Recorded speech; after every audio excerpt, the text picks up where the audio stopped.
সুন্দর, মানুষ সুন্দর, আসমান সুন্দর, জমিন সুন্দর, সুন্দরী সুন্দরী পাল্লা। জানি না কত সুন্দর তুমি আল্লাহ।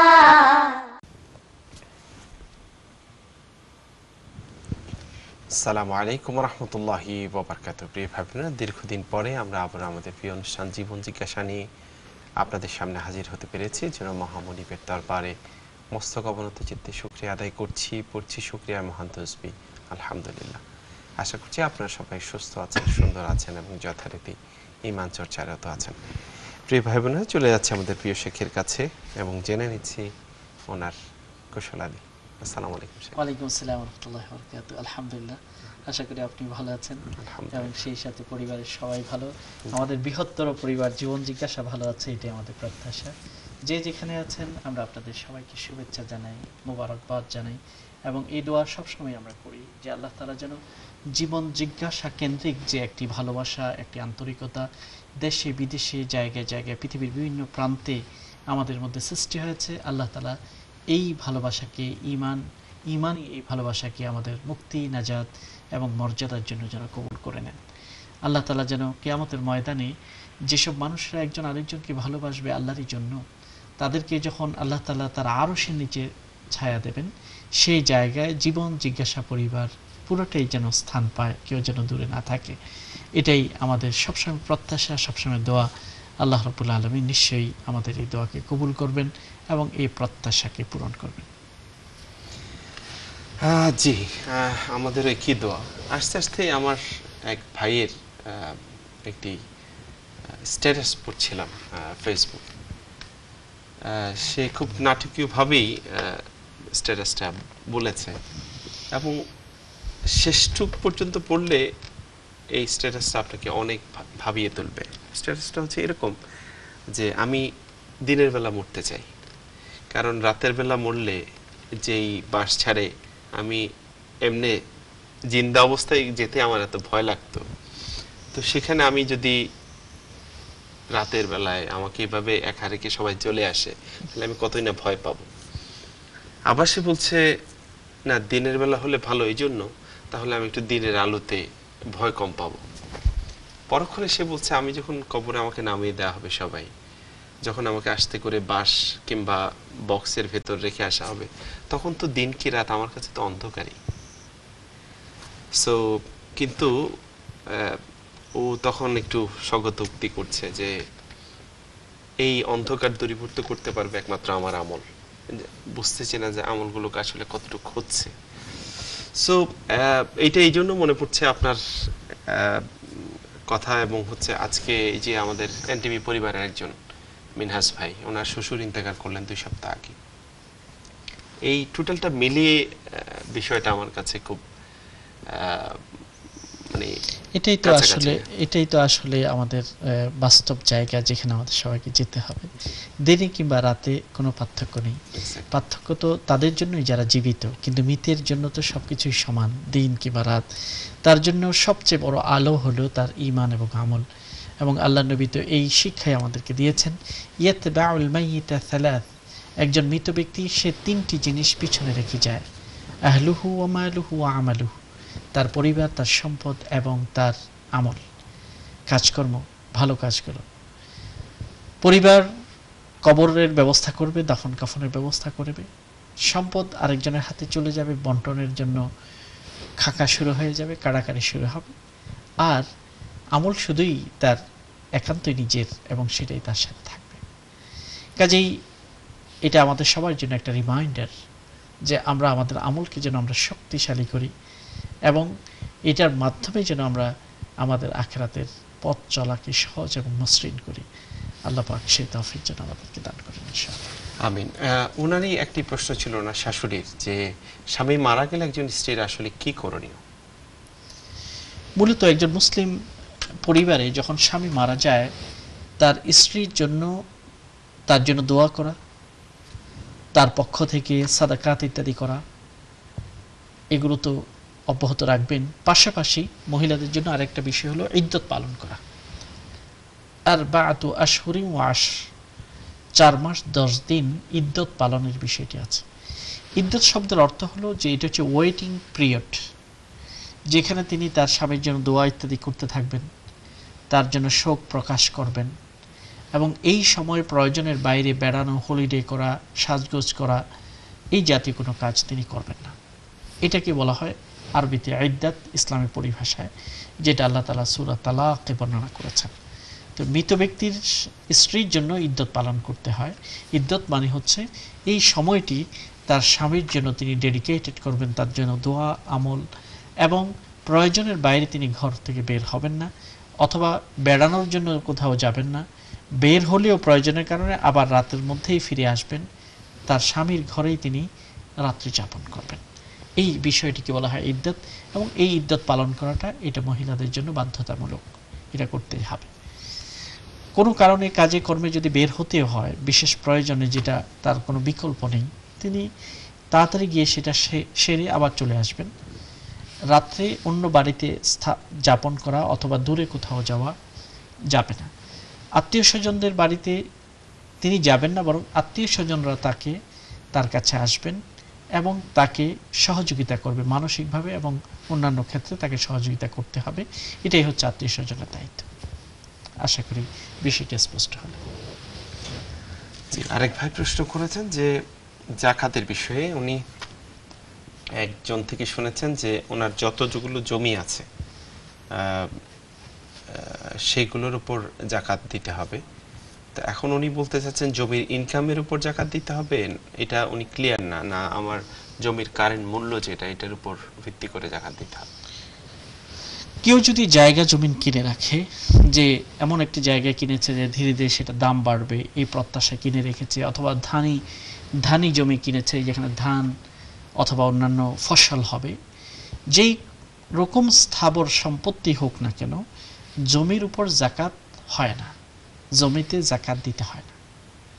হ্যাঁ, জায়গা জমিনের কেউ যদি বিজনেস করে তখন বিজনেসের উপর জাকাত দিতে হবে।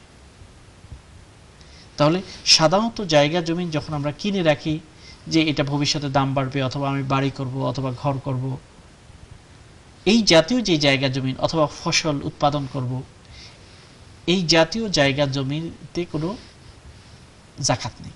জাকাত দিতে হবে তখন যখন এটাকে বিজনেস পারপাসে ব্যবহার করা হয়। যেমন একজন ব্যক্তি রিয়েল এস্টেট বিজনেস করে, তিনি জায়গা কিনেন আবার বিক্রি করেন, জায়গা কিনেন আবার বিক্রি করেন, এটাই তার বিজনেস। তখন এটা তার বিজনেস হিসেবে তার উপর জাকাত ফরজ হবে। যত তিনি ইনভেস্টমেন্ট করেছেন ওই ইনভেস্টমেন্টের মধ্যে উপর তাকে জাকাত দিতে হবে 1 বছর অতিবাহিত হলে। কিন্তু যদি শুধুমাত্র জায়গাটা কিনে রেখেছেন, সস্তায় পেয়েছেন, অথবা ভবিষ্যতে এটার একটা মূল্য হবে এই প্রত্যাশায়, তখন দিতে হবে। আর কেউ যদি জায়গা কিনেছেন এবং ওই জায়গা বিভিন্ন পারপাসে ভাড়া দেন, তখন ওখান থেকে যেটা ইনকাম হবে এবং ইনকামটা যেটা সেভ থাকবে 1 বছর, ওই সেভিংসের উপর 1 বছর অতিবাহিত হওয়ার পরে জাকাত দিতে হবে। আর ধানি ফসল ইত্যাদি যদি হয় তো সেটা 2 রকম হয়, একটা হচ্ছে ওটার উপর অশর ফরজ হয় অথবা খারাজ। তো সাধারণত অশর বলা হয় যেই জায়গাগুলোতে অটোমেটিক বৃষ্টির পানিতেই চাষ হয়, কোনো পানি সেচ দিতে হয় না, এরকম জায়গাগুলোর যে উৎপাদিত ফসল বা পণ্য, সেগুলো 10 ভাগের 1 ভাগ আল্লাহর রাস্তায় সাদাকা করতে হয়। এটাকে বলা হয় অশর, 10 ভাগের 1 ভাগ।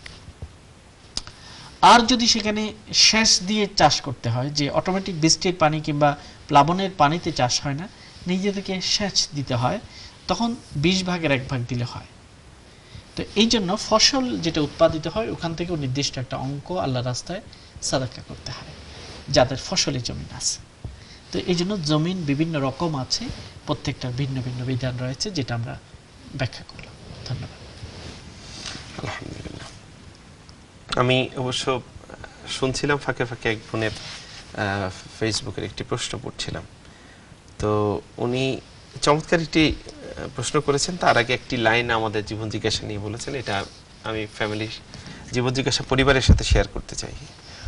আলহামদুলিল্লাহ, ওয়াচিং জীবন জিজ্ঞাসা is now part of my life style. একটু ডিফারেন্ট ভাবে বললো, চমৎকার, মাশাআল্লাহ। তো উনি বলছেন যে ওনারা 3 বোন ছিলেন, ওনার বাবা মারা গিয়েছেন 28 বছর আগে। তো ওনার 2 বোন, উনি সবার ছোট, ওনার 2 বোন বিয়ে হয়েছে। সো ওনার 2 বোনের ফ্যামিলি, হাজবেন্ড এবং 2 বোন মিলে ওনাকে এক জায়গায় বিয়ে দিতে চেয়েছেন, যারা হচ্ছে তেমন শিক্ষিত না, বাট 90 পয়সাওয়ালা এই টাইপের আর কি। কিন্তু উনি এবং ওনার মা দুইজনে মিলে ওখানে চাননি। তো বোনরা খুবই মনক্ষুণ্ণ হয়েছেন। সেই হিসাবে বোনরা মার সাথে কথা বলেন না, ছেড়ে চলে গেছেন ওনাকে, ওনাদের কেউ আর সম্পর্ক রাখেন না। ফলে ওনাদের অনেকগুলো স্ট্রাগল করতে হয়েছে। এখন সব সেটেলড, মানে বোনদের সাথে সম্পর্ক নেই, বাট মা আর উনি ঠিক আছেন। এখন উনি বলছেন যে মা অনেক কষ্ট এখনো পাচ্ছেন, কিন্তু মায়ের আবার বাচ্চা তো এই হিসেবে, কিন্তু মা উনি ওভাবে কোনো অভিশাপ দেননি। এখন উনি জানতে চাচ্ছেন যে অভিশাপ যেহেতু দেননি, কিন্তু কষ্ট তো পাচ্ছেন, এর কারণে কোনো ক্ষতি হবে কিনা, বা ইসলাম এই বিষয়ে কি বলে? বিষয়টি বোন আপনি বিস্তারিতভাবেই আমাদের কাছে তুলে ধরেছেন। প্রথমত যে আপনার বাবা মারা যাওয়ার পরে বোনেরা বা ভগ্নিপতিরা অনেক সহযোগিতা করেছেন, এটার জন্য ওনারা অনেক জাযা পাবেন, আল্লাহর কাছে বিনিময় পাবেন, এবং এটা তাদের দায়িত্ব ছিল। কিন্তু এর অর্থ এই নয় যে আপনাকে আপনার ইচ্ছার বিরুদ্ধে বিয়ে দিতে পারবে, জোর জবরদস্তি করতে পারবে। বিয়েটি হচ্ছে একান্ত ব্যক্তিগত একটি ব্যাপার, এবং সেখানে যার বিয়ে হবে তাকেই প্রথমে অনুমতি দিতে হবে। যেমন আল্লাহ নবী বলেছেন যে আল বিকরু তুস্তাযান ওয়া সাইয়্যিব তুস্তামার। একজন কুমারী মেয়ে যার আগে কখনো বিয়ে হয়নি, তার থেকে তুস্তাযান ইযিন নিতে হবে, অনুমতি নিতে হবে, তার সম্মতি দরকার হবে বিয়ে পরিপূর্ণ হতে হলে। ওয়া সাইয়্যিব বা ওয়াল আইয়িম তুস্তামার, অর্থাৎ যার পূর্বে বিবাহিতা কোনো আগে একবার বিবাহ হয়েছে, এখন দ্বিতীয়বার বিয়ে দেওয়ার সময় তার থেকে হুকুম নিতে হবে, প্রকাশ্যে বলতে হবে। শুধুমাত্র অনুমতি যথেষ্ট নয়, বরং তার পক্ষ থেকে একটা কমান্ড থাকতে হবে যে হ্যাঁ আমার বিয়ের ব্যবস্থা আপনারা করেন, আমি সম্মত। এইভাবে মানে খুব ক্লিয়ার হতে হবে এই বিষয়টি। তো এই জন্য আপনার অনুমতি ছাড়া তারা বিবাহের ব্যবস্থা করতে পারেন না, জোরও করতে পারেন না। যদি তারা চিন্তা করেছেন যে আপনার ভবিষ্যতের জন্য এটা কল্যাণজনক হবে, এই চেষ্টা থেকে তারা যেহেতু এটা করেছেন, যদি এটা করে থাকেন তাহলে এটার জন্য তারা সওয়াব পাবেন।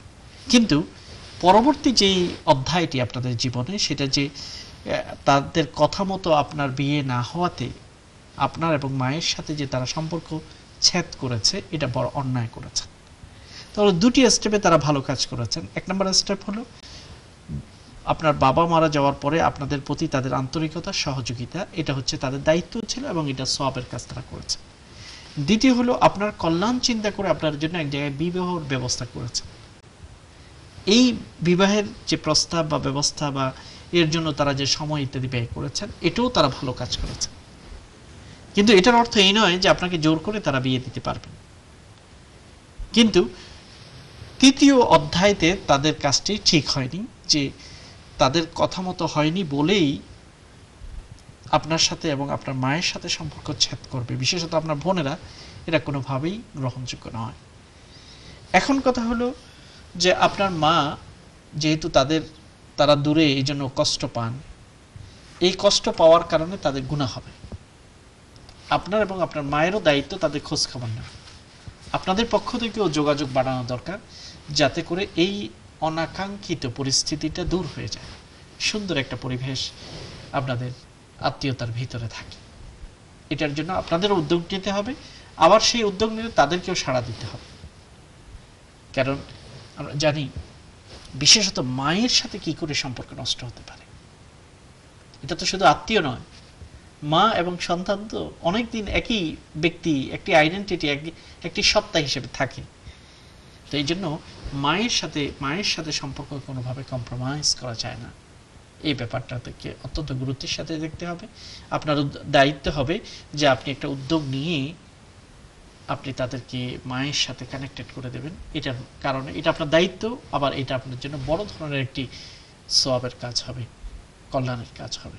কারণ আত্মীয়তা নষ্ট করা, রক্তের সম্পর্কের উপর আঘাত করা, এটা অত্যন্ত অন্যায় এবং বড় ধরনের পাপাচার ইসলামের দৃষ্টিকোণ থেকে। তো অনেক অনেক ধন্যবাদ। আল্লাহ তাআলা আপনাদের পারিবারিক যোগাযোগকে যেন সুনিবিড় করেন এবং সম্পর্ককে যেন পূর্বের চেয়ে আরও উত্তম করে দেন, সেটার জন্য আমাদের প্রত্যাশা থাকবে। আর জীবন জিজ্ঞাসা আপনার জীবনের স্টাইল হোক এবং এখান থেকে কল্যাণজনক বিষয়গুলো আপনার জীবনকে প্রস্ফুটিত করুক এবং সুন্দর করুক, সুন্দরের দিকে নিয়ে যাক, এটাই আমাদের দোয়া। জি, আমরা একজন কলার আছে, ওনাকে নিব, কিন্তু এটা অনেক লম্বা ওই বোনের ইমেল।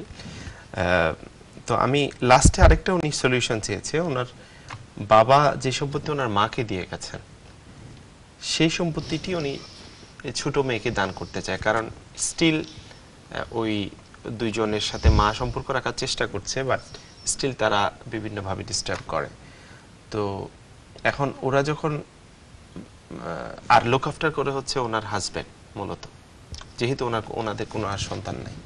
সো এখন উনি ওইটা আন্তরিকভাবে চায় ওই পোষণটা ওনাকে দিয়ে দিতে। আর এই কথা যখন ওরা দুই বোন জানতে পারছে, ওনারা বলছে ইসলামিক ওয়েতে তুমি দিতে পারবে না, তোমার গুনাহ হবে। এখন এই বিষয়টা সলিউশন কিভাবে হবে? উত্তর হলো এই যে আপনার বাবা যে সম্পত্তি রেখে গেছে, এই সম্পত্তি যদি জেনারেলি রেখে যায়, তাহলে এখানে আপনার মাও হক পাবে, আপনিও হক পাবেন, ওই বোনও হক ও না, ওই বোনদের হক দিয়ে দিয়েছেন, মার পোষণটা ওনাকে দিতে চান। মায়ের পোর্শন এখন মা জীবিত থাকা অবস্থায় তিনি যদি কাউকে গিফট করেন, এটা তিনি করতে পারেন। অথবা যারা তাকে লুক আফটার করছে, দেখাশোনা করছে, তার জীবন পরিচালনার জন্য সেটাকে তিনি তাদের জন্য ব্যয় করতে পারেন।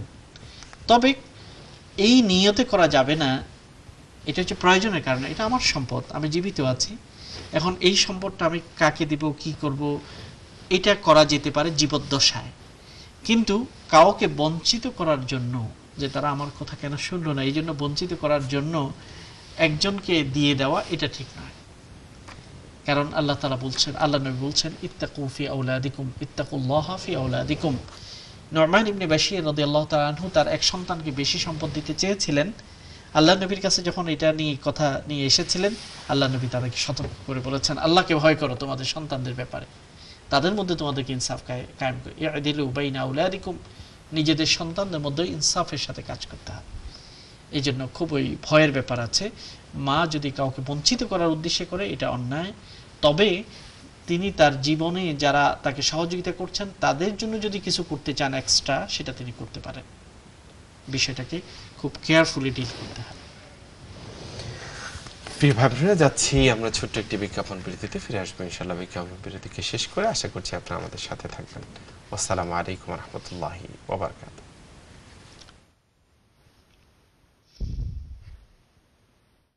আসমান সুন্দর, জমিন সুন্দর, সুন্দরী সুন্দরী পাল্লা, জানি না কত সুন্দর তুমি আল্লাহ।